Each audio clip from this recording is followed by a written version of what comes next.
Hello friends, बरायबाय Bodo Job Info official YouTube channel दा जों discuss खालामगोन BTC jobs आरो लोगोसे आसाम स्टेट नि jobs नि सायाव ADRE additional list होबावसिगोन आरो बेयावबो 800 नि खाथियाव एबा बारा नोंथांमोना साख्रि मोनबावनो थांगासिनो दङ दा दिनै फाइनाली 44,000 नि बारा होबाय एफर्मेल लेटारखौहाय एन्ड नेक्स्टआव मोनबावगोन आरो माखासे थालांदों माखासे जाहोननि थाखाय आरो लोगोसे पोस्टिंखौ बबेयाव खालामगोन ओके BTC आव मोनोब्ला एबा आसाम स्टेटआव मोनोब्ला स बेनि सायावबो लेटेस्ट आपडेट क्लास 8 फार्स्टनिफ्राय डिग्री फार्स्टसिम नोंथांमोना एलिजिबल जागोन बे पोस्ट फैनायफोरावहाय स बेनो जाबाय 5,000 BTC आव एन्ड बेनिफ्राय 22,000 नि बारा आसाम स्टेटनि आन्डारावहाय माखासे डिस्ट्रिक्टसआव स नोंथांमोना पोस्टिं जागोन आरो दाखालि मोननाया BTC निया बबेयाव जाखो बेनि सायावबो आपडेट दङ स नोंथांमोना भिडिअ नायजोब अब्लानो बुजिगोन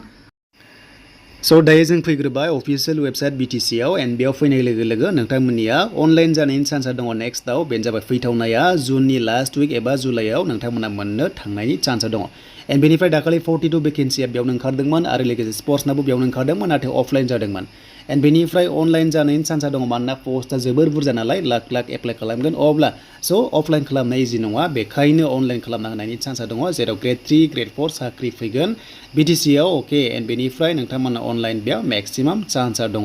स अफलाइन खालामबा ट्रेजारि दानाय बा चालान दानाय गोबां प्रब्लेम जायो बेनि थाखायनो आं आसा खालामो गभर्नमेन्टआ बेखौ बुजिनानै जाहाथे अनलाइन खालामना होयो एन्ड बे जाबाय BTC नि साख्रिनि आपडेट जेराव बेनिफ्राय ADRE गोदान भेकेन्सि फैगोन स नोंथांमोना मिथिबाय जेराव 22,000 नि बारा भेकेन्सि एन्ड एडिशनेल लिस्टआ 800 नि बारा होबावसिगोन साख्रि बेखौ सोर मोनगोन दा बेखौ बैसोर मोनगोन जायनोखि बायबा टेस्टसिम सौहैदोंमोन आरो बेयाव थालांदोंमोन स नोंथांमोना ओरैबादि कन्डिशनाव थालांदोंमोन बे जाबाय आसाम गभर्नमेन्टनि स्टेटनि माखासे नर्म्स दङ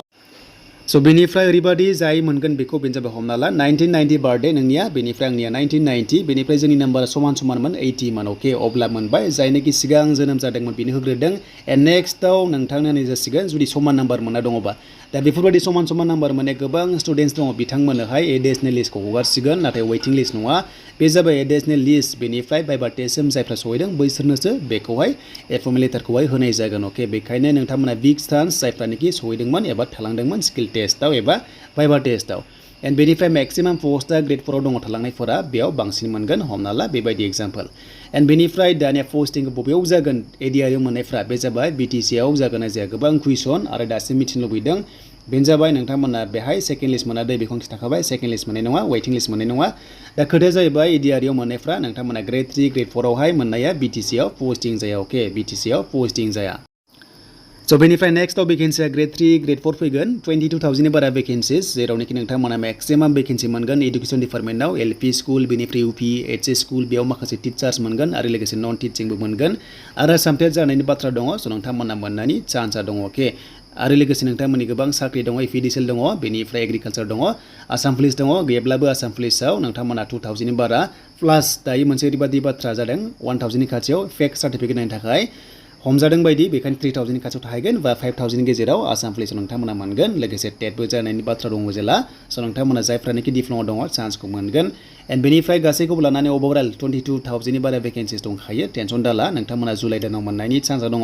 दा जुलाइ दाननि 10 डेटनि सिगां नोंथांमोना बेखौ एप्लाइ खालामनो हानायनि अप्सनखौ मोनगोन दा बेनो जाबाय ADRE आव जायफ्रानोखि साख्रि मोनदों स BTC आव पोस्टिं जाया नोंथांमोना बेखायनो स BTC आव मिथिबाय जे एक्सट्रा पोस्टआ फैखागोन 5,000 नि खाथियाव स बेखायनो रेडि जादो जुन एबा जुलाइआव नोंथांमोना एप्लाइ खालामनो हानायनि अप्सनखौ मोनगोन एन्ड फुजानि सिगां एग्जाम जानायनि चान्सआ दङ बे 5,000 भेकेन्सियाव आरो जेब्ला आपडेटफोर फैयो माबा मोनसे इनफरमेसन फैयोब्ला स नोंथाङा मोजाङै शेयार खालामगोन पोस्टनि सायाव स बेनोमोन नोंथांमोननि दिनैनि लेटेस्ट आपडेट